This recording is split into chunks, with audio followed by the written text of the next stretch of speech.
All right, we are live, everyone. So, welcome, everyone, and welcome these amazing women. We are here to celebrate the launch of our book, which is Female Money Playbook, a groundbreaking guide tailored to and for the modern woman. All right. So, are you ready to conquer those financial future goals with confidence and finesse? You want to know how to navigate your financial wellness and literacy? This is the book for you. We're all giving you our tips, trips, guidance, and knowledge, all wrapped up into this female money playbook. And I have some of the amazing authors here. We're so excited for this groundbreaking work. You want to know how to invest, you want to know where to invest, you want to know what to focus on to get yourself into that financial wellness, and really reach and move towards those financial goals. This is what we all looked at from different perspectives. And I love that it's such a diverse group of women, and we're able to share from our different perspectives and experience about how to accomplish these things. So, all of us are going to have a little bit to talk. My name is Heather Stokes, and I'm with She Ray Studios. I'm also in this book because I do own a business called Financial GPS here in Tampa, and I do specialize in helping people build out their legacy, not just for themselves, but for their entire family. But I want to jump over to one of our other authors who can tell a little bit about what she focused on in her chapter, which will give you more insight. So, Colleen, why don't you take it off next? And we're just going to go around. Everyone's going to have a little bit to talk about, a little, preview of what your chapter's about that people might want to look for in this book. Sure. Thank you. Yeah, I'm very excited for today. It's been a long time coming, so super excited to share that. My chapter is called Credit Cards Unleashed, Harnessing Wealth Potential. Um, Really, what I focused on in that chapter, because it's something that I have leveraged throughout the years. When I first started with credit cards, obviously I made all the mistakes you can make. I bought all the things I couldn't afford. I was a young 18-year-old just wanting to buy all the pretty things, right? Not realizing what that's going to do over time. And then I was fortunate enough to have a job where I traveled all the time. So I had a company credit card, but then also learned, oh, if I had my own credit card and could start using that to start getting hotel points, start getting airline points, start getting all of these different points, start getting cash back and applying all of these different strategies and realizing, hey, credit cards can be really powerful as long as you use them to your advantage. Never carrying a balance, being able to pay that off. And obviously, you can't do that from the get go. It's a long term strategy, kind of what I use in there. I've been a runner most of my adult life. And so I kind of compared it to running a 5K to a 10K to a half marathon of what you need to do and how you can apply that. And then being able to, I think there's some of the coolest experiences being able to pay for an entire vacation with all of your points and not having to spend money. But then also leveraging that, I used to get all the time, well, cash is king. Well, what's cash giving you back? Because if I use my card, I get points. And if I'm paying it off the balance, I'm making out. So that's what I really outlined in my chapter, is trying to, give people that credit cards, if used correctly, can definitely help build wealth and help you get to that point of where you're able to use it to your benefit. So that's what I'm excited for people to learn in my chapter. Yeah, and I think that is a great point because I know my husband loves to play that maneuver magic with using your points, gaining points. Yeah, I can purchase this with cash. And maybe a great point is to you actually have the cash to purchase it, but you're actually going to Mhm. make money, even if it's 20 or $40 off of using that credit card, gain yourself credit, and you're going to turn around and pay it off so that you don't all of a sudden have a drop in your credit score. And there is a way to kind of work that magic if you really are aware of Well, how the game works. yeah, and now so many of them are starting to do, one of the things that I love to do is I have the roundups on my cashback cards. So not only do I get cashbacks, I get the roundups that automatically go into my high yield savings account. So I never even see that money or miss that money. So not only am I getting cash back and then saving, then I'm doing a high yield savings account. So you're getting kind of Yeah. that triple threat there, which is awesome. Yeah. Great. Those are great points. Mhm. So, Well, thank you for sharing that, and that I think is definitely gonna pique some people's interest on, how can I really work this game? I For wish I knew. I just want to say something. I wish I knew that information when I was 18 years old too. Oh, same, same. I tell you what, and that's how I started out, right? Like my parents never really had that proactive conversation with us. You know, they always talked about how you need to save money for retirement, you need to do that, but there was no proactive, hey, you're going to get yourself in a lot of trouble if you don't use those, responsibly, which I wish that conversation would have been had with me as well. But there again, too, I kind of look at it right. When we're all in our 20s, right? We're struggling. We're just trying to pay rent. We're just trying to eat, right? And so Mhm. everybody's going to get in credit card debt at some point, I would imagine, unless you win the lottery. So it's one of those things where there is a light at the end of the tunnel. But agreed, I wish I would have had a proactive, responsible. But there again, at 18, I knew everything. So would I have listened to that? No. Yeah, sure. All right, Sylvia, why don't you give us a little insight to your chapter and what people can look for in this book too? My pleasure, my honor. I'm so excited about this book because I love the diversity of all the chapters. I'm still working through them, and yet it's already so powerfully clear. I call it the two levels of reality. The visible one, the practical one, like what you, Colleen, are sharing, these super tactical, practical things most people have no clue about, how to make more money, save more, invest better, etc. And then the other layer of reality is the invisible one, the mindset, the emotions, the trauma, the relationship stuff. And when you read our book, you get stories and perspectives for both of these worlds. And that is what we need, because I know people who are so good in all these practical things, but they are miserable, unhealthy, sick. They're, from one broken relationship to the next, and they are not enjoying their money. And the other way around, I know some very happy people and very rounded and psychologically strong, but they can't get figuring out the practical side of money.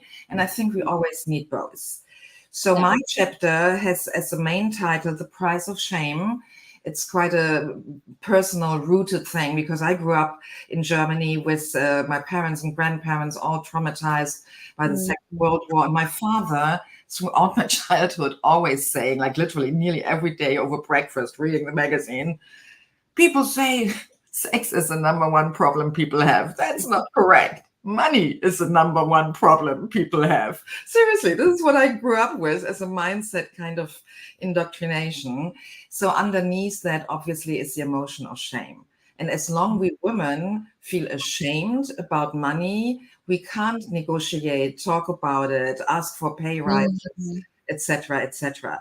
So my chapter, a bit of a warning, is a bit of a tour the grand scheme of things. I go from like world global politics down to very intimate shame about our beloved bodies. I studied matriarchal cultures. Can you see her? This is a replica, a sculpture in the original size. So it's like this, it fits in my hand, around 29,000 years old, the Venus of Willendorf, which was found close to Vienna in Austria. And I go in my chapter through the history of the relationship society has with our body, how that shapes our relationship with our body, and how that then, like in a mirror, shows up in our relationship with money. And ultimately, it's all about how can we heal the shame. And I give in the end tips, 7-step practical tips, but also a beautiful money, body, love manifesto. So to help women rewire their brain, their relationship with their own body, because I believe a woman who loves her body, who speaks freely about money, can then implement everything like things Colleen teaches on the practical level and thrive financially. Yeah. And I agree with that. I know when I sit down with clients a lot of times, especially my female clients or with families, a lot of times women, we are equal breadwinners, or sometimes we're even the larger breadwinner in the family dynamic. But for some reason, we still walk around with the stigma of do we have the right to control the money? Typically the matriarchs or the males control the money in families, and kind of understanding that we are equal partners and rethinking that. And even when I have to have the conversation with, even if you aren't the main breadwinner, but you're over the household and you're making all the decisions on purchasing of the food, the clothes, you're managing the household, um, those decisions are very important too, and so understanding that we have a right to have a say what happens to our money. Where is it being invested? Where is it being spent? Where is it being saved? How is it being spent and saved? Because sometimes when we turn a blind eye to that and then something catastrophic in life happens, now we don't know what to do. And so I do touch on that in my chapter as well, because it is so important to have that correct mindset, but also to put that shame aside, because for some reason I have found people will lie about money either because they're ashamed or because they have fear. But it always has this negative underlying tone to it. And so first getting clients a lot of times to overcome those fears, those disbeliefs, and that shame and that negativity. Like you said, growing up, I constantly heard this. So there's a lot of ingrained, even generationally, for families in general, and especially for women, to really unlearn those things so that we can be open, receptive to the tools that we could be using. So, great points. So let's jump over to Nikura. If you want to jump in, and I probably butchered her name again, even though she just told it to me. Jump in and tell us a little bit about yourself and your chapter. You can hear me, no? You can hear Yeah. me. Great. So I'm New Yorker Coderman, and I'm very happy to be here because I'm all about the money. And the reason I'm all about the money is because my journey. So the title of my chapter is the Journey of Money: A Refugee's Tale. And it's basically based on my story. I was a political refugee from Cuba, and I came to the United States when I was 14 years old, and we were very poor. Okay, we came with the clothes we were wearing. It was very hard to make money, with not knowing the language or anything for my family. So based on our generational stories and the stories that we create through life, I was very fortunate that I was able to create a story that helped me become the woman that I am right now. So based on that, I decided early on in my life that I was going to help myself navigate the complex world of money. So I went to school and I studied. I got all the credentials that anybody can have, in that field. But about 5 or 6 years ago, I decided that I wanted it to help women navigate also the complex worth of money. And basically, because I see how we struggle and, create the determination that that's just something that is a skill, it's something that we can learn. And based on that, I realized also that understanding money also takes away your fear and also helps you to create the ultimate goal that you want to earn in your life and create the freedoms that you want. A lot of people talk about freedom, but they don't really know how to do it. And in my coaching business, I always tell women it's not the money that you want, it's what the money that can give you, what money can give you. Freedom. But at the same time, I also say to them, it's not about earning the money or keeping the money or even investing the money. You have to be able to invest your money wisely in a way that you can create assets that will give you passive income. And based on that, I talk about the 4 different freedoms in my chapter, which they are very integral in what a truly fulfilling life is, which is time freedom, location freedom, freedom of association. When I talk about freedom of association is when you have money, you can associate, you can take different programs that people are not privy to take because they cannot do that type of work because they don't have the money to pay. Also, You can also select who's in your circle, because if I'm a multimillionaire and you're not, I'm always going to be treating you. And I don't want you to feel any less. But at the same time, you always feel that somebody's taking advantage of you. So you want to have type of friendship, the people that you associate that are your same level, and also freedom of purpose, which is very important. We talk about purpose like it's something that is given to us. Sometimes purpose also comes with money, like believing on something and being able to contribute to that. That's like a really breakthrough in your life. So I dedicated the last 38 of my life to really understand money. And out of that, I came with a framework, a mini framework that I said, okay, how I was able to break through all this. And and it's so funny because the money the money itself, it tells you. And I don't know if you looked at my chapter, but the M is mindset.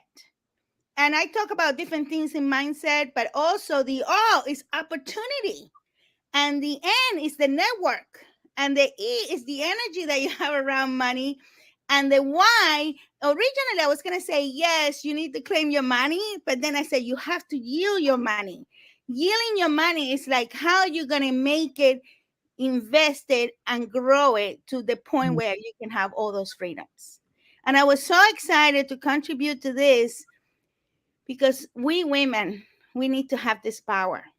Yeah. When you know the power of money, you become unstoppable. That's what I wanted to say. I love that. I love that. I love that you use acronyms. I use them all the time. One of my ones that I use a lot is PIE, get ready to eat pie, and that means participate. In other words, you have to be active in what's happening with your money, and you need to know, right? You need that knowledge. And then innovate. What different tools are you going to use? Like you said, yield to innovate new streams of income, right? And if you're participating and you're innovating, you are going to be elevated. So that's your PIE. So I'm going to give you another one that people don't use, which is POOR. POOR. Okay. Mm-hmm. So I totally went blank. POOR is persistently. I come back to that because I went blank. So I'm sorry. You're not in that mindset. You can't think about it. Yeah. It's not in my mindset. That's what happened. That I don't think about that. But in the moment I say it, okay, I got it. Persistently. No, passing on opportunities. Yeah. Relentlessly. Passing on opportunities relentlessly. That's POOR. When you pass an opportunity relentlessly, you become poor. And I'm not talking about broke. Broke is different than poor. Yeah. Okay. It's in the moment that an opportunity, that's why it's part of my acronym. In the moment the opportunity comes in, you always have to be ready to take that opportunity because you can become poor, coming from broke to poor very quickly. You see? And I had I was so excited about sharing that I went blank. And it's funny, like Colleen shared about her credit cards thing. I'm very inspired by your chapter because I want to share a little bit about that. When I was really young, my first credit card was an American Express. Nobody told me that at the end of the month I was supposed to pay for that, the whole amount. So what do you think I did? I went to Macy's and I got myself a beautiful purse and pair of shoes. When the bill came at the end of the month and I called them, what do you mean you expected the whole amount? It was like a lot of money, for me at the time. I was like, I don't have the money to pay this. So I had a friend that said to me, okay, do this. You're going to go back to the store. Since you didn't wear it, because a lot of times we buy things and we don't wear them right away, She goes, go back to the store, return it, and then open a Macy's credit card. But it was like an experience. And I didn't know the American Express was supposed to be paid at the end of the month. So putting your chapter out there creates awareness, especially for young people that don't know about credit. So thank you for that. Yeah. Yeah, no, I agree. Thank you. And I like what Sylvia said, is it is really nice that the book does have so many different perspectives and things that are all very important in their own right. And the fact that we were able to come together and show those different sides really is going to make it that guide and playbook that it really should be. So very exciting stuff for sure. We have another lady jumping in. We had another one that was here and she's kind of go in and out, but look, she was at work, so she might try to come in again later. But hi, I do have Tanya here. Hi, Tanya. How are you? I'm good. Sorry I'm late, guys. Oh, welcome. We're It's glad early, you're here. it's early in the morning in New Zealand. Yes, it is. Well, Yeah. we are just been going around talking a little bit about our chapter. So, welcome. You want to share a little bit about you, where you're at, where you're located, and a little bit about your chapter, just to give people some insight. Okay, so yeah, I'm Tanya Kravchenko. I live in New Zealand, and I'm a chartered accountant by trade. So money is right up my alley. And I actually closed my accounting practice last year in January and started exploring myself as a person and what I want to be. And I decided to be a professional author thanks to She Rise Studios. That's going to happen. And I also wanted to teach financial literacy and mindset. And what came out of working with a marketing company was I am my brand. And that's what my chapter is called, You Are Your Brand. And I realized that throughout my whole life and my career, I had to pivot. And I do mention AI in my chapter because I've gone from doing the paper accounting, journals and cash books and everything, to now basically, I mean, Xero and MYOB are just versions of AI, you know, that they are allocating transactions and preparing reports in the background, etc. So the key thing I put in my chapter, though, is that yeah, we've got to embrace AI. We can't avoid what's happening in technology, but it'll never take away who we are, our essence, and who our brand is. And yeah, so I really loved writing that chapter. Actually, it just evolved. You know, I don't know about you girls, but when you're writing, things come, and I wasn't even thinking about it. It comes through my subconscious, and I'm like, where did that come from? But it's true. I do believe in my brand, and I'm going to be the first person in New Zealand to open up a financial literacy and mindset school, which is going to happen next week.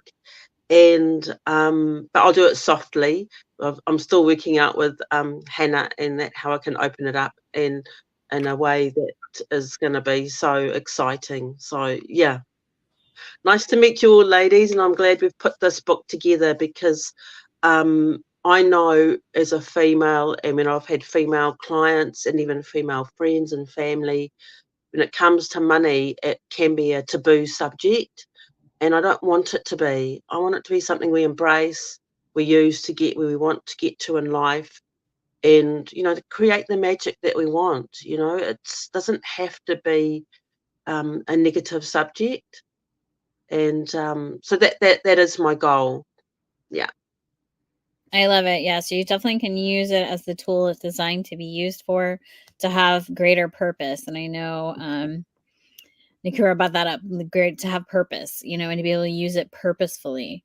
And you know, Colleen using Colleen's tricks and trades to get yourself to the point where you can use that income purposefully. And I think that is the ultimate goal here, is that we're hoping that this playbook will teach women not only how can I manage my money, how can I control my money, how can I take an active role in being financially well, but also when I get to that point of financial wellness or strength, I then can turn around and give back and be purposeful with my wealth.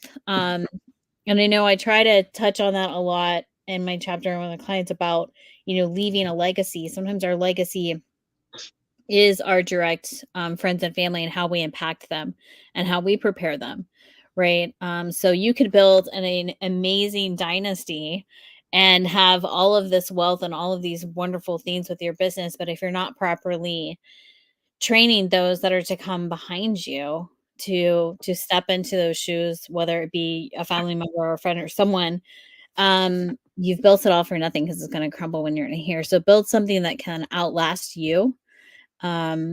Build additional streams of income that can help maintain you so that you can have those purposeful moments. So I really hope that women are able to take that away from this female money playbook, is that it is bigger. It can be much bigger than just you, but you have to get you right first, right? Let's start at you and go from there. Right.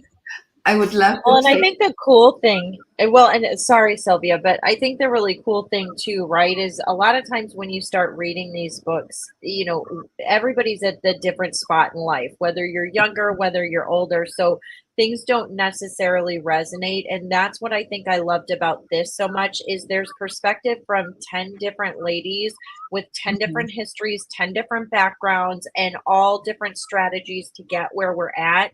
And the nice thing is while everything in a book is never applicable to someone, the cool thing is there's going to be so many little things that you can take from each of our section and apply what works for you no matter what stage you're in. And that's what really enticed me about doing this book, because I can give mine, right? But if like we talked about, if you're a 20-year-old, you're not at that spot yet and probably not going to be ready to be at that spot for a bit.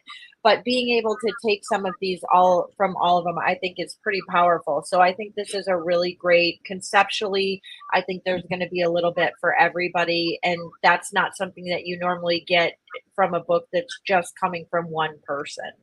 Yes.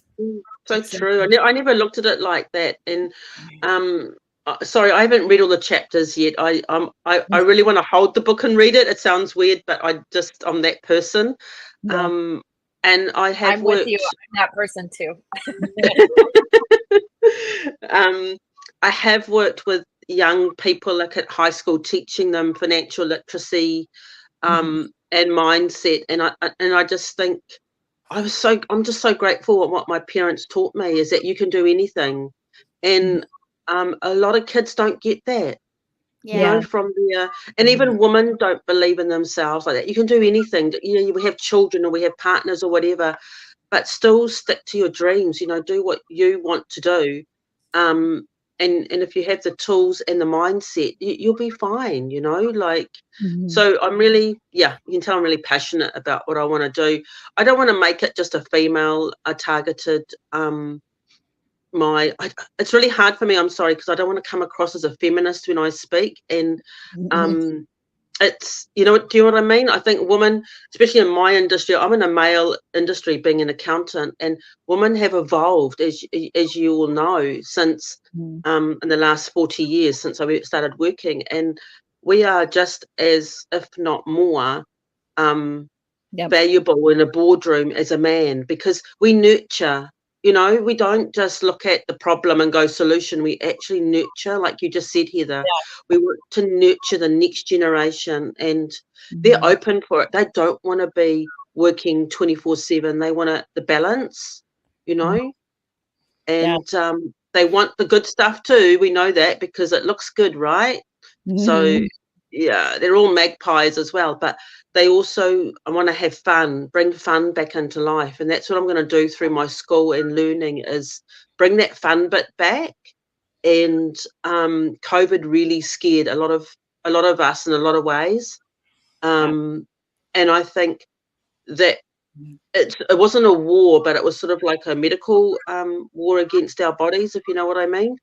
And people were just dying so quickly, and there was no control for quite a long time, really, because I have an 18-year-old daughter, and watching her watch TV and what was going on, it was quite interesting how her friends interpreted it. And they ended up having a club. I don't know about you guys, but they had a club, and they'd watch every 1 o'clock in the afternoon. They'd announce how many cases, how many deaths, blah blah blah.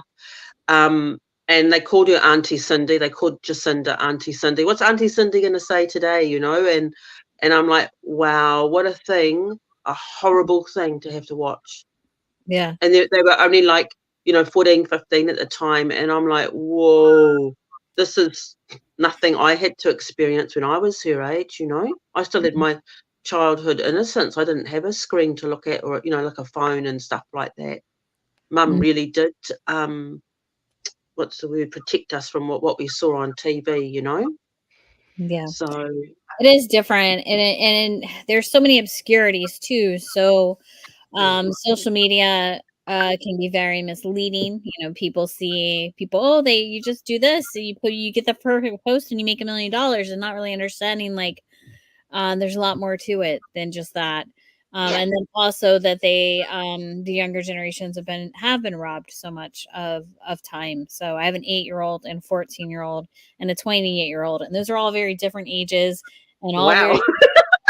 very through a very bizarre time that was. But yeah, coming on the other side of it and trying to get children and families to understand, you know, you can work together too, right? And I know I've written so many chapters about money. I hope this chapter I should remember had that in it. I do have a chapter in one book that talks about being able to work with the kids, you know, even creating like family goals, right? I So love it. Yeah. guys want to go on a trip, right? Say you want to go on a big trip, a big family vacation or something. How can we save money in certain spots to do that? Can you contribute to doing that?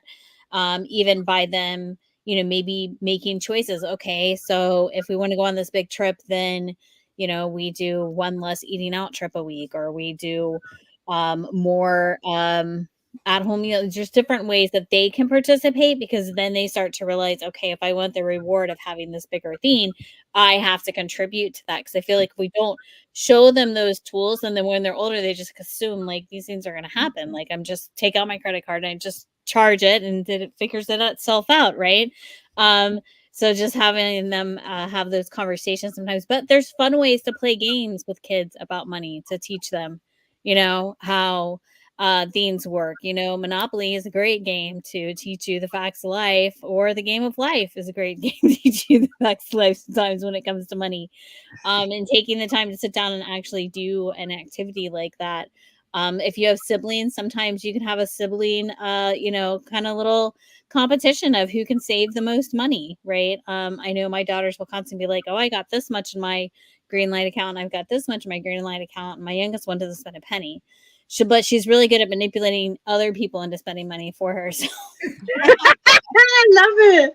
That's a great skill. You allow me to go back to something you said before about legacy and the importance that this is a multi-author book, which you clearly underlined. I explain in my chapter the research from C.G. Jung about the collective consciousness. And the point is, when we heal ourselves, this is like a drop in the ocean of the collective consciousness. So every chapter is a healing story from different angles, practical or the invisible inner soul mindset realm. And when the reader works with some things from the book and implements that, beloved viewer, it's about you. When you implement what you read, then you heal a bit or a lot in yourself, and that raises all of us up. And that's the beauty of multi-author books. You get all these different perspectives. You take what resonates from you, and then you share it in your life. And this is where I want to break a leg here for our ebook launch right now, because in the past, I was such a sensual reader. I have a big library, a whole room from floor to ceiling filled with shelves and books. And yet there is a power in the ebook where when you read it on your phone, there are two things. One is you have it always with you. If you're standing in front of your bank and you need to negotiate a better mortgage or something, and you feel jittery and you need some inspiration, you might not have the book with you, the physical one, but the ebook, you still scroll quickly to the app and read the chapter which gave you the courage to even go to the bank to negotiate. This is one thing. You have it always with you as your partner to encourage you and give you practical or mindset or emotional support in difficult financial situations. And the other thing is, going back to legacy and how can we touch more women's life. You don't need to be a professional financial expert to have a financial legacy, and you don't need to be rich to have a financial legacy. Just being a confident woman who speaks with other women about money and shares, for example, quotes from things in the chapters which resonated with you. With the ebook, you can highlight them, copy them, and paste them on social media. Please reference the source that it was from our book and which author gave you that quote. But that's the way where a single small book can reach the whole world, even countries where maybe Amazon, Walmart, Target, all our retailers where you can order the book don't even operating through social media. We can literally reach 99% of all women around the world, and you're quoting and you're sharing and sharing your own lessons learned from the book. Literally, for me, starts a revolution, because it's still, for me, and now I'm going on the high horse here, it's embarrassing for the world that most of the money is still owned and held in the hands of men, and the wage gap in different countries is in the moment 50 to 10% less of what a man makes in the same hour, in the same job, with the same skill set.